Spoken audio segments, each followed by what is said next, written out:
دا چې د یو چا پر بدن اورمیږ او څیرې خطرناک ښکارېدونکي ماران ګرځي او ښویې کې د یو ویرونکي فلم صحنه ښکاري. خو دلته د مصر د پلازمینې قاهرې په یو مساج سنټر کې دا هر څه بې له ویرې ترسره کیږي. تر څنګ یې په ارامه غږ کې موسیقي هم اورېدل کیږي. دا سړی یو ډېر خاص مساج ته راغلی دی. بلې هو، د مارانو مساج. کله چې یو مار پر بدن اورمیږ یا څیرې راښویېږي، هغه کس چې مساج کیږي ډېر د سکون احساس کوي او ستړتیا یې لرې کیږي.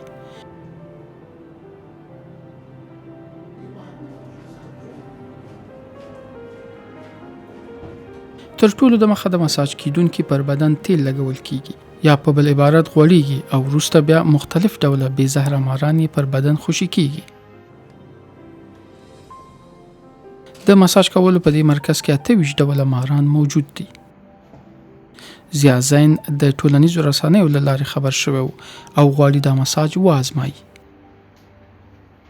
بعد ما کپتن صفوت حط التعابين على ظهري په لومړي سر پر خپل بدن د مارانو په لیدو لږ ویرېدلی وم، خو په تدریج سره ویره، ستړتیا او پریشاني کمېدله او په دې سره مې سکون ترلاسه کړ. الخوف والقلق والتوتر قل شويه.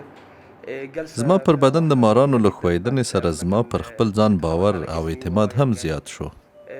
وضعيه التعبان على ظهري حسستني كده ان في ثقه في نفسي شويه.